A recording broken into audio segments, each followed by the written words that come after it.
Greetings, good morning, and welcome to Mind the Moment. Together, folks, we've arrived at episode 1 of season 4 of this, our coffee house in the cloud, a place to come together, build community, get centered, and see what the present moment has to present to us. It is September 8th, 2020. Here in the United States, that's 1 day short of Labor Day, and yet I still think it's worth reflecting on the words of labor leader Eugene V. Debs, who was active in the second half of the 19th century and the first quarter of the 20th. Though a beloved leader to many in the labor movement of his age, Debs took pains to point out the following. He said, quote, "I would not be a Moses to lead you into the promised land, because if I could lead you into it, someone else could lead you out of it." And so it is, I think, in mindfulness. While having a strong teacher is essential, at the core of our practice, we are training ourselves to be our own best teachers, adjusting the operating system in our brains so that we always default to the wise, the compassionate, and the well-intentioned response.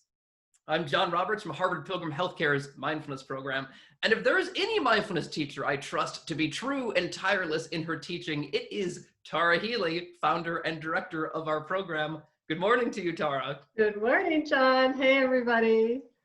All right, so we're going to do it like we often do this morning. Tara is going to lead us in a 10-minute guided meditation in a moment, and then I'm going to lead us in some Q&A with Tara. That's where you'll have a chance to chime in preparation. I'd like to invite you to open up the chat box, which you will find accessible at the bottom of your screen. That said, you don't need to wait until the Q&A section to type in questions or comments. You can do so at any time. In that spirit, Tara, is there anything you'd like to check in with the folks about as we're getting started here? Yeah, well, I'd just say, we just had a long weekend, and would love to hear some things that people did over the weekend. Whether it was just hanging out at home or at the beach, or So, what did you do over the weekend? How did you spend your Labor Day? All right, so while folks are typing, I want you to know how grateful we are to be kicking off meteorological autumn with you here in the coffee house in the cloud. Do keep in mind that only Tara and I will be able to see anything that you type, and if we don't have a chance to read your particular question or comment out loud, know that we do read and value them all. And now, as we close, I will also make mention of some other ways that you can keep in touch with us too. Tara, could I ask you how you spent your Labor Day weekend? Yeah, so I was with family. I had a family, very small because of COVID, family gathering in Western Mass on Saturday, and then I went to Mystic, where my sister lives, and we all took a drive out to Newport. And there's a beautiful kind of wildlife refuge out there that a lot of people don't know about, and it's called Situist, I think. I always have trouble pronouncing it, but it's just beyond Second Beach, and it's absolutely gorgeous. And so we went running. So my sister, my niece, and I ran in that refuge. So it was beautiful, absolutely beautiful. Tara, I feel like you're outing the secret area. I know. I know. I mean, we'll edit this out of the recording, but. Yeah. So here's got some folks saying, someone said they took a lovely hike. Someone says they swam in the ocean. That's great, getting a little bit more of that in there. Long bike ride through Mass and Walden Pond. Walden Pond, always nice. Lovely. Getting much more mobbed these days than in years past. Someone did some gardening. That's very nice. It's and it's that wonderful part of the season where the real bounty of the garden, I think, starts to come in. And so it's a great time in New England here. So Tara, on that note, let me turn it over to you to get us started with the meditative or more meditative or even more meditative portion. Yes, yeah. Okay, sounds great. So let's go ahead and settle into the posture that suits you this morning. And again, as I often say, standing meditation is fine. So, if your preference is to stand, you want to stand with your, in as a relaxed posture as possible, so that your body is standing. You have a little bit of a pelvic tilt to take any pressure off the lower back, and just the arms resting alongside the body. If you're sitting, you want to sit in a way that's relaxed, and comfortable, yet at the same time engaged and upright. So either posture with a spine that is straight but not stiff. If it feels comfortable, go ahead and allow the eyes to close, but it's always fine to keep them open and gaze downward. That might help with standing for balance. But if you're sitting, either way is fine. So let's just take a moment to check in with the body and see, how things are from your activity so far. What do you notice? The level of sensation. So, pulsing or vibration, perhaps temperature, points of contact with the body and the surface. So either the soles of the feet and the floor, or if you're sitting, the points of contact all along the back of the body. Just aware of that subtle, those subtle touch points and what that pressure feels like. So how is the body this morning? Just kind of scanning through and noticing.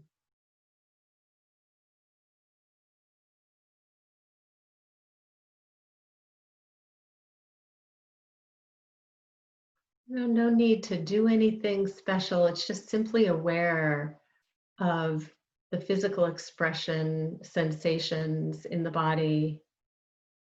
Just aware, noticing, upping the curiosity and interest.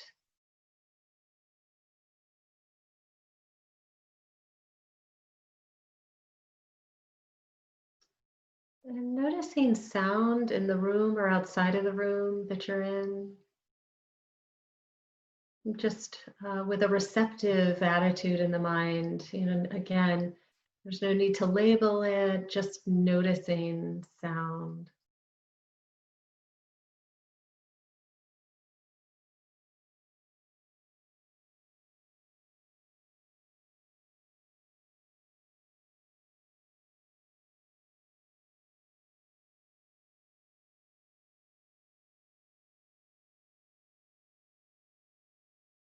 And as you feel ready, beginning to bring the attention back inward to the whole body awareness.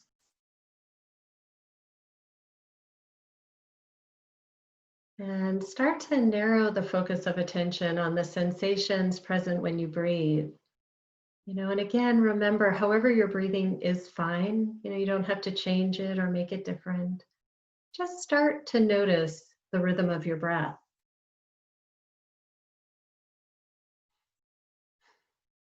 Fine to take a deep inhalation through the nose and a bit of a longer exhalation through the mouth as a way to begin. If that feels like it'll serve you this morning, sometimes that helps to settle surface tension.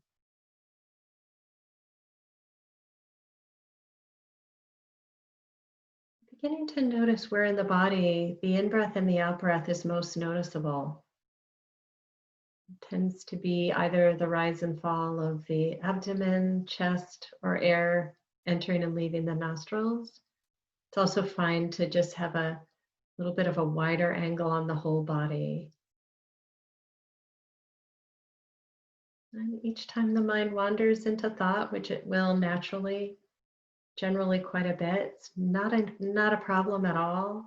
As soon as you notice you're engaging a story or a memory or planning, just simply release. Could even label it thinking, keep it really simple, just thinking, release. And then track the breath sensation at that place in the body that you connect with the strongest. And just continuing that on your own over and over again, just repeating that same pattern of noticing, thinking, releasing, returning.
And noticing where the mind is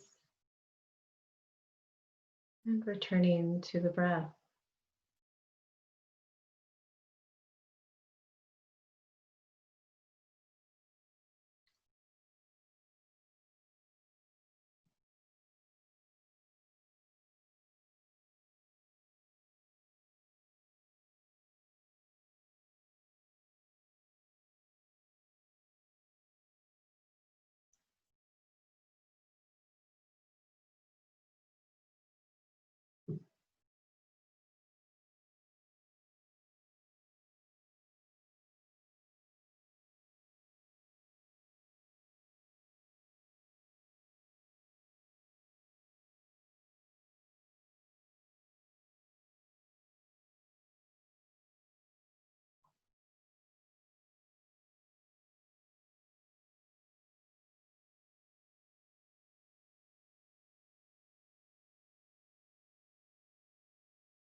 Noticing where the mind is, gently releasing thought and returning to the breath sensation.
And as you feel ready,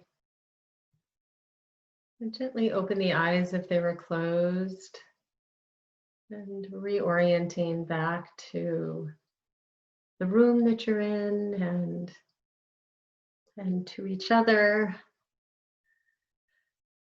One thing I wanted to just say, I think many of you probably noticed, I say, notice where the mind is and then gently bring the attention back. And I say gently because I think what sometimes can happen is that folks think they shouldn't be thinking or that thoughts shouldn't be happening. And so it's almost like oh, there I go again. It can be a tendency, but to be really careful of that because it's natural for the mind to think. That's what it does. So there's nothing wrong. It's just that all we're doing in practice is we're sort of gently saying, oh, not now, and then bringing the attention back. So it's like you're starting to steady and calibrate your attention, every single time that you decide not to follow that train of thought.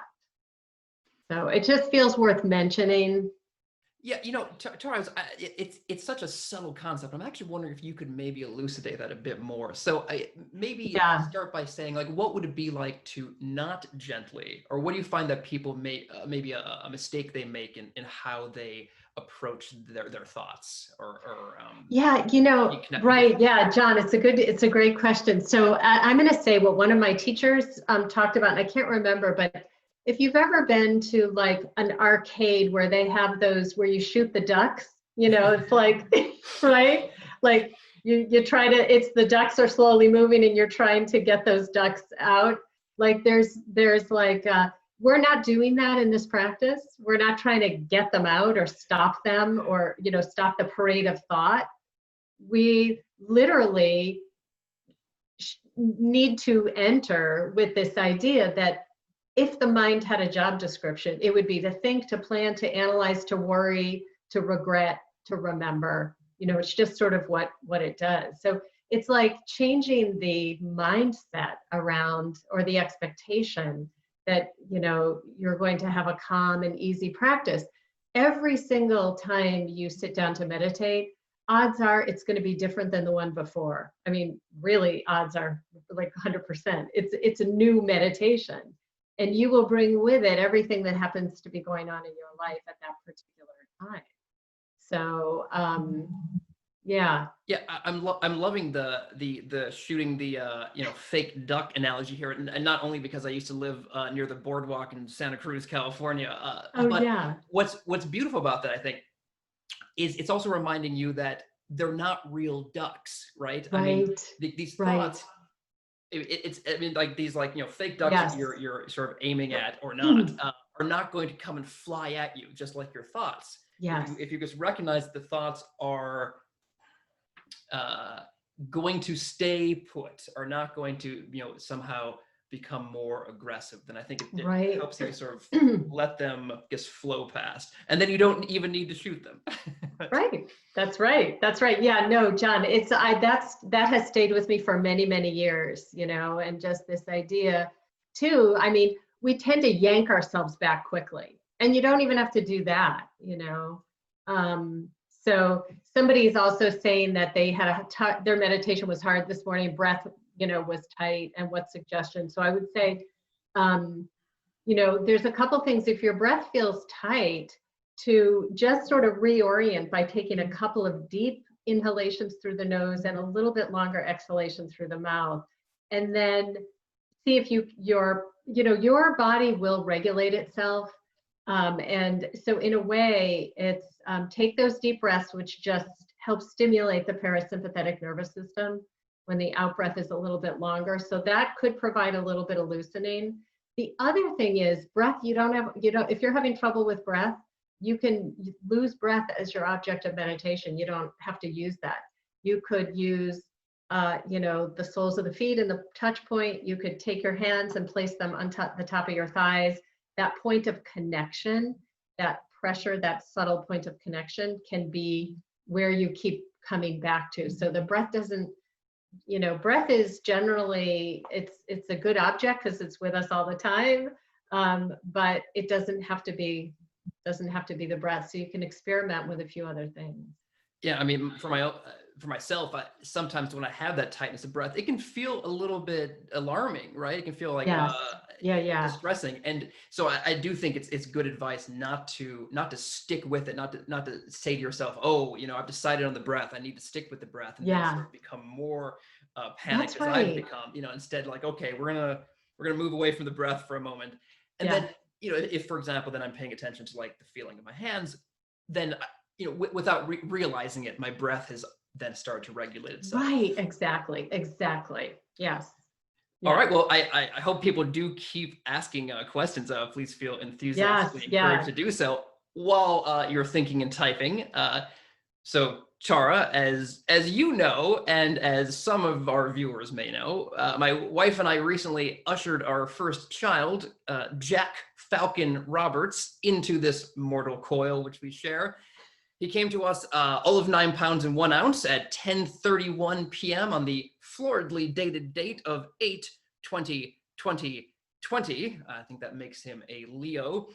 Since then, I've come to understand that people enjoy looking at pictures of babies, and so here is one of them. And we will maybe just leave it at that for now. But so Tara, on account of child, you and we haven't had a chance to talk recently. In fact, I wanted to personally thank you for that meditation this morning, because that was the first time I've meditated in probably 3 weeks. So it's very nice. I wonder why. I almost did. I had everything set up. He was sitting next to me, and I was sitting down, and then he demanded my attention. But anyway, so Tara, let me just ask you, what's been going on with you lately? Like, what have you been finding challenging your practice, or what's been giving you hope, or what's been mindfulness like for you? Yeah, it's funny, John, with the question, what's giving you hope? I always want to mention, we're in this time period of so much suffering and loss, loss of life, illness, loss of jobs. So, holding that always. I think when I think about what gives me hope during this time is that that I think that there is generally a saner pace of life, and again, I don't want to say certainly for everybody, but I think that there is a saner pace of life, and that we're still, many people are still able to accomplish what they accomplished when they were in their offices. And I've read a lot of pieces, different pieces from, magazines or newspapers of folks talking about having this insane life of travel and on a plane every week. And now they're home, and actually they're still doing what they were doing before. And that it's almost like, I think it helps to regulate the nervous system a little bit, to not be constantly in traffic or on a plane or in a hotel, or, depending on what you're. So I feel like I'm hopeful that, we can, continue and learn how a really hectic pace of life is not necessarily good for our bodies and our minds, and that having more sanity, and it leaves more room for enjoying nature and families and, our families.